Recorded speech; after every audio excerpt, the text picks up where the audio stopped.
तो करीब 2.5 से 3 साल ट्रेडिंग करने के बाद भी जब मुझे रिजल्ट नहीं मिल रहा था तो मैं परेशान होकर एक दिन जर्नल बनाने बैठा कि क्या ऐसा मिस्टेक है जो मैं रिपीटेडली करते आ रहा हूं और उसका सबसे बड़ा हाथ है मेरे इस रिजल्ट के पीछे कि अगर रिजल्ट नहीं मिल रहा तो कुछ ऐसा प्रॉब्लम होगा जो सबसे बड़ा मेन रीजन है। तो वो मुझे मेन रीजन ढूंढना था और पता है वो मेन रीजन क्या निकला? 4 इवेंट। मैं मार्केट से भी पैसा लाया, मैं ट्रेडिंग में अच्छा खासा परफॉर्म कर रहा था, हर चीज सब सही जा रहा था, बट मैं अपनी लाइफ का सारा बिग लॉसेस लिखता हूँ। टॉप 1, टॉप 2, टॉप 3, टॉप 4 के बाद जो लॉसेस था वो नॉर्मल लॉसेस था, उससे बड़ा प्रॉफिट्स मैंने किया था उस टाइम। पर ये जो चौथा वाला लॉस था, मतलब कि टोटल 4 लॉसेस था, ये वो लॉसेस था जिससे बड़ा प्रॉफिट मैंने कभी नहीं किया था उस टाइम पीरियड में। और यही 4 लॉसेस मेरे सारे ट्रेडिंग के मेहनत को मिट्टी में मिलाया था। और अभी हुआ क्या कि ये बात मेरे माइंड में ट्रिगर कैसे हुआ? अभी मेरे आसपास में बहुत सारे ट्रेडर्स रहते हैं, तो जो नया स्टार्ट कर रहे हैं तो अपडेट देते रहते हैं कि ये कर रहे हैं वो कर रहे हैं। तो मैंने पूछा ऐसे कि भाई कैसा चल रहा है, आज कैसा हुआ, आज कैसा परफॉर्म किया? तो बोला प्रॉफिट हुआ। बोला अरे भाई कल पूछा, कल भी प्रॉफिट हुआ। किसी दिन जब भी पूछता हूँ तब प्रॉफिट होता है लोगों को। फिर बोला यार इतना जब रोज ही प्रॉफिट हो रहा है तो लॉसेस कैसे हो जा रहा है फिर ओवरऑल? एंड 95% या फिर ये जो आंकड़ा ये हो कैसे रहा है? इवन ओवरऑल लॉसेस में होने के बाद भी लोग बराबर प्रॉफिट में कैसे हैं? ये वाला बात जब मेरे माइंड में ट्रिगर हुआ तो मुझे अपना जर्नी याद आ गया। तो मैं बोला यार एक वीडियो तो ऐसा होना चाहिए जिसमें प्रैक्टिकली जो मिस्टेक मैंने किए हैं उस मिस्टेक को कैसे ओवरकम किया मैंने, आप कैसे कर सकते हो, या फिर अभी अगर वो मिस्टेक नहीं किए हो पहले ही कैसे बच सकते हो, और तीसरा अगर वो मिस्टेक कर रहे हो तो अभी बंद कैसे करोगे, कैसे इसका प्रैक्टिकली, क्योंकि ये एक बहुत बड़ा प्रॉब्लम है, हर ट्रेडर को इससे गुजरना पड़ता है। और वो प्रॉब्लम है एक वन बिग लॉस, वही बड़ा लॉस जो कि आपके महीनों के मेहनत पर पानी फेरता है, वही बड़ा लॉस जिसको रिकवर करने में आपका 10, 15, 20 दिन जाता है और बीच में फिर एक बड़ा लॉस आके फिर रिदम आपका बीच में टूटता है और वापस से आप बैक टू जीरो आ जाते हो। वही बड़ा लॉस जो आपका साइकोलॉजी का दुश्मन है, वही बड़ा लॉस जिसके कारण आपका माइंडसेट बिल्ड नहीं हो पा रहा है वो प्रॉफिटेबल जर्नी की तरफ। एक ही प्रॉब्लम है दोस्त, वो बड़ा वाला लॉस। और आज मैं गारंटी देता हूं वीडियो खत्म होने से पहले नहीं दूर कर दिया ये प्रॉब्लम ना, कमेंट में आके लिख देना कि गौतम भाई टाइम बर्बाद कर दिए। तो चलो वीडियो स्टार्ट कर।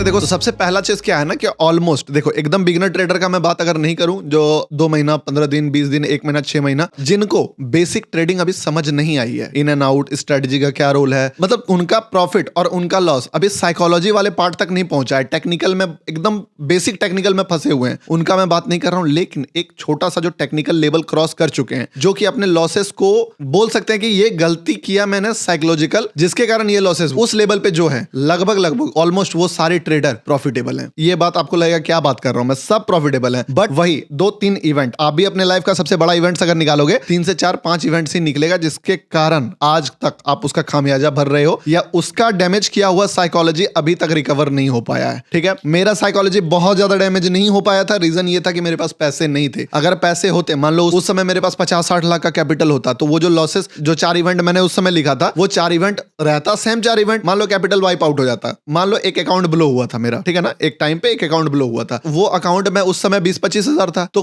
मैंने पूरा जीरो किया, तो कितना जीरो हुआ? 20,000। लेकिन वही अकाउंट में उस टाइम अगर 25 लाख रुपया होता तो करने का तो वो भी वाइप आउट कर देता मैं सेम, पहले 400 वाला ऑप्शन खरीदता, फिर 200 वाला ऑप्शन खरीदता, फिर 50 वाला ऑप्शन खरीदता, फिर 5 रुपए वाला ऑप्शन खरीदता और एक्सपायरी में जीरो करता। लेकिन मेरा लॉसेस कितना हो जाता? 25 लाख रुपया हो जाता लॉस। अब चूंकि 25,000 एक छोटा अमाउंट है, उस समय मेरे लिए वो थोड़ा सा साइकोलॉजी डैमेज किया, बट जब सही जर्नी पे जाना शुरू किया, कैपिटल साइज बड़ा हुआ तो बहुत इजीली उससे बड़ा प्रॉफिट शुरू हो गया बनना। इवन आज मैंने अपने लाइफ में वो अपना थोड़ा सा जर्नी भी शेयर किया था कि देखो, लेकिन ये प्रॉफिट एक समय में मेरे लिए बहुत बड़ा बात है। तो लॉसेस छोटा था इसीलिए, बट बहुत सारे लोगों का वो उस समय 25,000 नहीं होता है, बहुत सारे लोगों का वो चीज 25 लाख रहता है, किसी का 5 लाख रहता है, तो जिसका जितना रहता है उस तरह का, तो उस लेवल पे साइकोलॉजी डैमेज हो जाता है। तो रीजन लेकिन वही 4-5 इवेंट रहता है। अब जो मेन पॉइंट होता है ना कि रीजन क्या होता है बड़े लॉसेस होने का, सबसे पहला चीज तो जड़ पता करना होगा। क्योंकि अगर आज से कसम खा लो, मान लो आपका पास्ट पूरा भूल गया आपने, कसम खा लिया आपने कि मेरा जो लॉसेस है वो उतना ही होगा जितना मैं डाइजेस्ट कर पाऊंगा, लिखित बता रहा हूं 1 महीना में, उनका बात नहीं कर रहा हूं जिनका टेक्निकल स्किल अभी क्लियर नहीं है या फिर बहुत ज्यादा मतलब कि एकदम बहुत ज्यादा बिगनर है, उनका मैं बात नहीं कर रहा हूं, जो थोड़ा सा इंटरमीडिएट लेवल पे है। अगर आज से सिर्फ उतना लॉस आप लेने लगो ना जितना डाइजेस्ट होगा, अभी इस पे भी डीप घुसेंगे, लॉस हो ही नहीं सकता है। अब क्या है वो लिमिट ऑफ लॉस जिसको आप डाइजेस्ट कर सकते हो? जब आप कभी भी ट्रेडिंग में चार्ट्स में देखना, आपको एक चीज दिखाता हूं मैं, रुको यहाँ पे, अच्छा लगेगा आपको, ठीक है ना, आप एक चीज मैं दिखाता हूं आपको, बड़ा अच्छा लगेगा, यहाँ पे रुको रिकॉर्ड कर लेते हैं, मैं अब दिखाता हूं आपको व्हाट इज डाइजेस्टेबल अमाउंट क्या होता है, डाइजेस्ट करने वाला लॉस क्या होता है। देखो आप जब भी चार्ट बनते देखते होंगे तो क्या दिखता होगा कि एक मोमेंटम था, अचानक से एक बड़ा कैंडल बना, देखे होगे। अब इस बड़ा कैंडल के बाद यूजुअली क्या होता है, रिट्रेसमेंट आता है, ठीक है। पर जैसे ही रिट्रेसमेंट आता है, किसी ना किसी जगह से बायर्स फिर आके एक कंट्रोल कर लेता है। मान लो इतना बड़ा कैंडल नहीं भी बना, बट यहां तक तो बन के एम पैटर्न, डब्ल्यू पैटर्न कुछ भी बना के गिरे, बट यहां तक जाने का चांसेस बहुत ज्यादा रहता है। कभी कभी ही ऐसा होता है कि आपका एक बहुत बड़ा ग्रीन कैंडल बना, उसके बाद फिर से इतना बड़ा रेड कैंडल बन गया। ये ट्रैप्स में ज्यादातर बनता है। अब आप बोलोगे टेक्निकल लेवल का बात क्यों कर रहे हो गौतम भाई? यही कहानी है दोस्त। जब आप एक बड़ा लॉसेस करते हो ना, ठीक है, मान लो आपका जर्नी जा रहा था ऐसे ऐसे ऐसे, और आपने एक बहुत बड़ा कैंडल बना दिया लूजिंग साइड में इस जगह पे, यानी कि यहाँ पे आपने किया 2000 का प्रॉफिट, यहाँ पे आपने किया 2000 का प्रॉफिट, यहाँ पे 3000 का प्रॉफिट, और इसमें आपने लगभग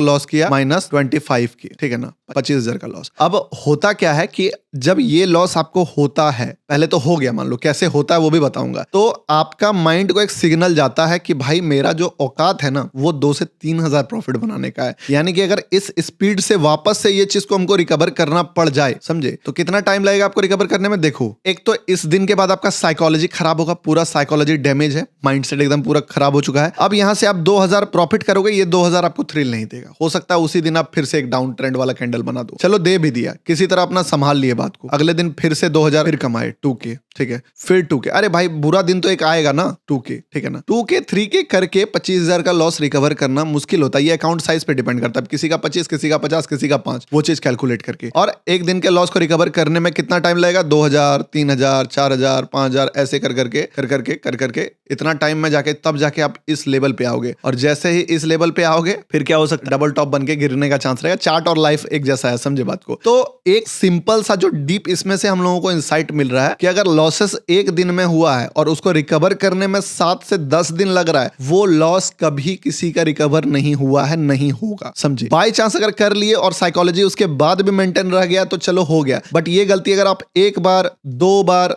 3 बार करने चाहोगे, कभी नहीं रिजल्ट मिलने वाला। तो इंस्टेड ऑफ दिस आपको लॉसेस कितना करना होगा? अगर आपका ट्रेडिंग जर्नी चल रहा है तो आपको लॉसेस कितना करना होगा जो आप डाइजेस्ट कर सकते हो? लॉसेस उतना ही आप डाइजेस्ट कर सकते हो। मान लो ये आपका जर्नी है, ये आपका अकाउंट है 1,07,000 का, ठीक है, ये गया कल 1,09,000 पे गया, फिर घट के इतना पे आ गया, फिर इतना पे गया, फिर इतना पे आ गया, फिर इतना पे गया, एक दिन इतना भागा। आप इस पे मोमेंटम चेक करो, आपका हाईएस्ट मोमेंटम कौन सा है? ये वाला है। मान लो इस दिन आपने 7,000 रुपीज कमाया था, ये वाला जो सबसे बड़ा मोमेंटम था। अगर आप इस मोमेंटम से बड़ा लॉस करोगे, या छोड़ दो उसका, उस मोमेंटम को, एवरेज डे का देखो कितना कितना है। ये मान लो 4,000 का प्रॉफिट था, ये मान लो 3,000 का लॉस था, ठीक है। क्या ऊपर ज्यादा जा रहा है, नीचे कम आ रहा है, कहते हैं ना लोअर हाई लोअर लो बनाना, जो भी कहते हैं। तो ये वाला चार्ट पैटर्न आपका बनेगा कैसे? ये वाला चार्ट पैटर्न तभी बनेगा जो ड्रॉ डाउन आप देख रहे हो, एक एक दिन का लॉस, मान लो ये लॉस हो गया, ये लॉस हो गया, ये लॉस हो गया। ये अपने अकाउंट साइज को देखो, ये लॉसेस स्मॉल होगा। तो आप बोलोगे स्मॉल, कितना स्मॉल होगा कि आपका जो चार्ट है, आपका जो अकाउंट कर्व है वो पॉजिटिव में जाएगा। उतना स्मॉल करना है जितना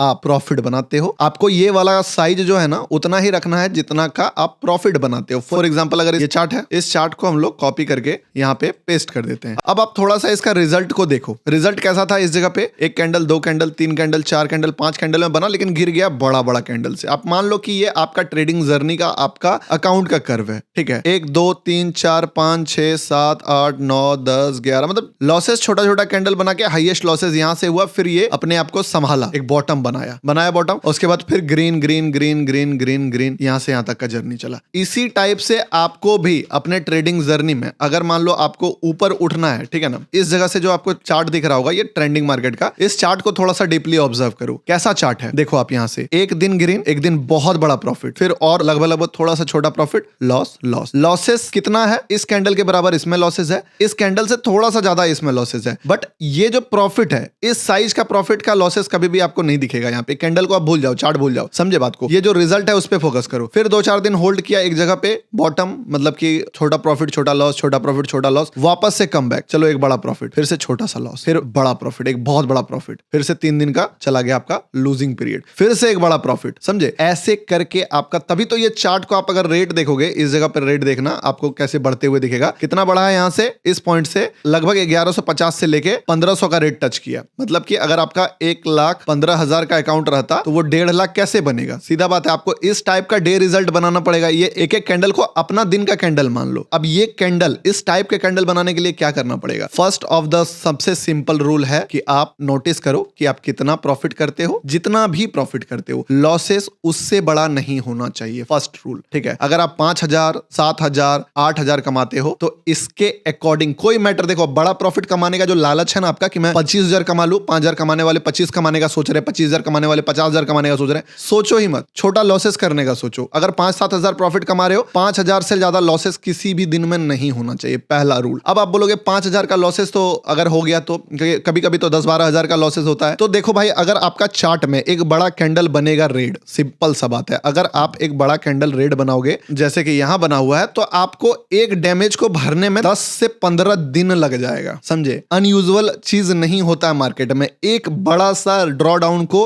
रिकवर करने में 10 दिन लग जाएगा। और एकदम प्रैक्टिकल एग्जांपल देख लो कि अगर 10 दिन लगा, आपके सामने रैंडम खोला हुआ था HCL, क्या हुआ कि अगर उस पॉइंट पे जाओगे तो फिर से माइंडसेट आपका खराब होगा। मतलब कि आपका टाइम बहुत ज्यादा लूज हो जाएगा। इसमें आप देखोगे इस चार्ट में, ऐसे तो वीकली है, मतलब इस प्राइस पॉइंट पे कितना बड़ा टाइम पीरियड लग गया। ऐसा नहीं है कि रिकवर नहीं हो सकते हो उस जगह से अगर बड़ा लॉस करोगे। बट एक बिग लॉस करना सिर्फ आपका पैसा बर्बाद नहीं करेगा, महीनों तक आपका साइकोलॉजी बिल्ड करना, उसको फिर से वापस से अपने जोन में लेके आना, हर चीज में आपका टाइम बहुत जाएगा। तो सबसे पहला रूल क्या बताया मैंने आपको कि प्रॉफिट बड़ा मत बनाने का सपना देखो। मान लो 5-7 हजार का प्रॉफिट बन रहा है, कोई दिक्कत नहीं है। 5, 7, 8, 10 जो भी कमा रहे हैं, लॉसेस इसका जो आपका लोएस्ट कैंडल या फिर एवरेज कैंडल का जो साइज है ना, 5, 7, 10, यानी कि एक कैंडल, ये कैंडल, ये कैंडल, एवरेज निकलेगा ये कैंडल, यही इतना ही बड़ा आपको लॉसेस लेना है। यानी कि 5 से 6,000 का लॉस से बड़ा लॉस नहीं होना चाहिए। दूसरा चीज, बैक टू द अपना स्टोरी, कि मैं जब 4 दिन अपना देखा, 4 डिजास्टर डे जिसके दिन मैं बर्बाद हुआ था, तो मुझे एक चीज समझ में आया कि अगर, बहुत प्रैक्टिकल बात बता रहा हूं, एकदम हर्ट से बोल रहा हूं ये बात, समझे? अगर आज मैं लॉसेस लेके चला जाता हूं छोटा, समझे, और इतना ही लॉसेस लेता हूं जितना कल इजिली रिकवर हो जाएगा, तो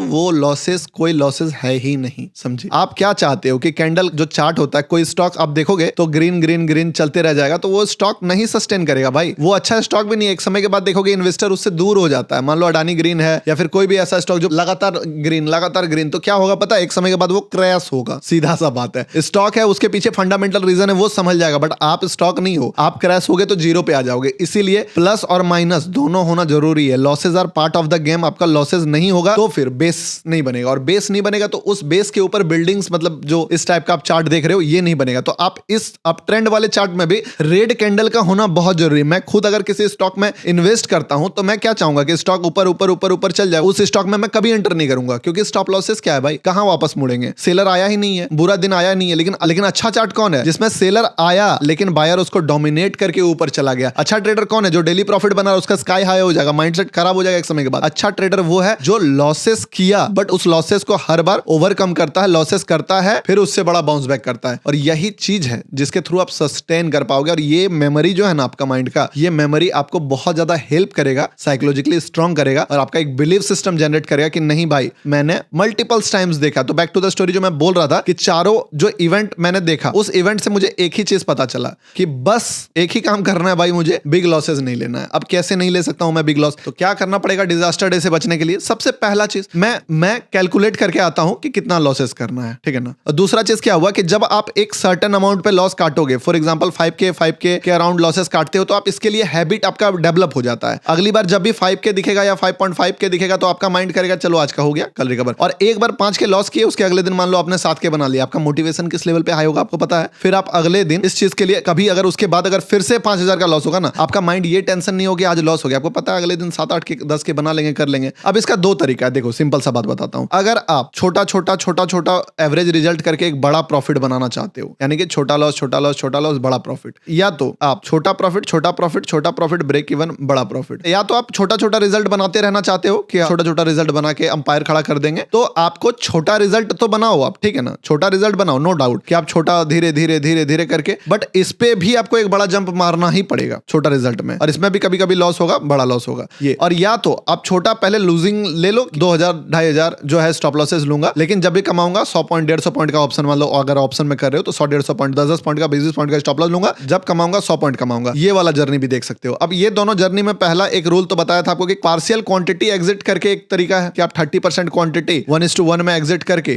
बाकी का क्वांटिटी छोड़ दो, तो क्या होगा कि मान लो अगर आज 30% किया आपने 1:1 में, तो मोस्ट ऑफ द डेज आप छोटा लॉस या फिर ब्रेक इवन जाओगे, ठीक है ना, 1:1 1:2 पे अगर निकलोगे। लेकिन जिस दिन एक दिन चला जाएगा, जिस दिन वो स्टॉप लॉसेस नहीं हिट करेगा, एक बड़ा जंप मारेगा। या तो फिर अगर नॉर्मली आप रोज 15 से 20 पॉइंट या 2000 देने आए हो मार्केट से, और एक दिन चाहते हो कि मैं रोज मार्केट को 2000 दूंगा, लेकिन जब लूंगा मार्केट से 10,000 लूंगा, तो मान लो एक दिन 2000 गया, फिर दूसरे दिन 2000 गया, फिर दूसरे तीसरे दिन 2000 गया, चौथे दिन 10,000 आ गया, ठीक है, फिर 2000 गया, फिर 2000 गया, फिर 2000 गया, फिर 2000 गया, पांचवें दिन वापस 10,000 आ गया। ये चारों डे अगर आप मैनेज कर सकते हो, इस चीज को मैं स्विंग में कर पाता हूं, लेकिन बहुत सारे मेंबर्स हैं जो इसको ऑप्शन में कर पाते हैं, तो बहुत अच्छा है, ये एकदम फाड़ लेवल रिजल्ट देगा। दूसरा चीज क्या है जो मैं कर पाता हूं, वो क्या है कि मैं छोटा रिजल्ट, मान लो आज 15 पॉइंट कमा के खुश है, कल 10 पॉइंट कमा के खुश है, परसों 25 पॉइंट बन गया, बहुत बढ़िया, एक दिन 40 पॉइंट का लॉस हो गया, फिर 25 पॉइंट का प्रॉफिट हुआ। आप देखोगे लॉस थोड़ा बड़ा दिख रहा होगा, किसी दिन 17 पॉइंट का लॉस हो गया, ठीक है, लेकिन जिस दिन प्रॉफिट एक दिन बना, तो एक दिन आप देखो 155 पॉइंट का प्रॉफिट हो गया। तो ये भी जर्नी बहुत अच्छा है, समझे। इसमें अगर आप डेली छोटा छोटा प्रॉफिट बनाओगे, तो लॉसेस थोड़ा सा प्रॉफिट के कंपैरिजन में एक दिन बड़ा होगा, क्योंकि आपका एवरेज डेज भी तो बड़ा है, लेकिन आपको ये वाला पार्ट उसमें ऐड करने का दिमाग लगाना होगा, चाहे क्वांटिटी पार्शियल क्वांटिटी ऐड करके हो, चाहे जैसे भी हो। अगर ये इस पे रहेगा तो ये भी रिजल्ट आपको देगा। तो दो ऑप्शन है आपके पास। दूसरा, लॉसेस उतना ही करो जितना कल ट्रेड करके आराम से रिकवर किया जा सकता है। 2 दिन भी अगर लॉसेस हो गया, आपको कॉन्फिडेंस खराब ना हो कि मैं अगर 2 दिन ट्रेड करूंगा तो रिकवर हो जाएगा, समझे। एक दिन का लॉस आपके एक दिन के प्रॉफिट से ज्यादा कभी नहीं होना चाहिए, जिसको रिकवर करने के लिए 5 दिन लगता है। अगर आपका एक लॉस को रिकवर करने के लिए 5 दिन लगेगा, कभी प्रॉफिट में जाने का तो सपना ही छोड़ दो, वो तरीका नहीं है। इसका अच्छा है ऑपोजिट करो कि आपका एक प्रॉफिट को पूरा बर्बाद होने में 5 दिन लगेगा, वो चीज करो, उसमें बहुत अच्छा रिजल्ट आपको मिलेगा। आशा करता हूं वीडियो से हेल्पफुल इन्फॉर्मेशन सीखने को मिला होगा। वीडियो अच्छा लगा तो वीडियो को लाइक कीजिए। साइकोलॉजी सीरीज मैंने एंड स्क्रीन में डाल दिया, देख सकते हो। मिलते हैं किसी नेक्स्ट इंपॉर्टेंट वीडियो में, तब तक के लिए बाय।